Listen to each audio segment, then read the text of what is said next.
What I wanted to speak about was swarming. So there's a few reasons why bees swarm.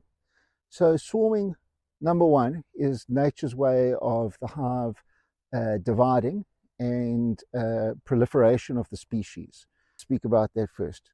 So what would happen in that situation is the hive becomes overcrowded, okay? And with the overcrowded hive, besides them getting irritable, the hive may take up a lot of space, and so the queen's mandibular pheromone hormone that prevents the bees from building queen cells becomes more diluted in the hive.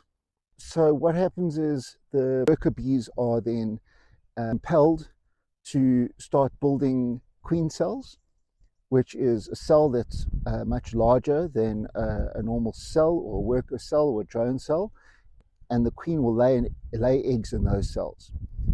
When the queen lays eggs in those cells, the worker bees know to only feed those cells royal jelly, and those are going to become queens.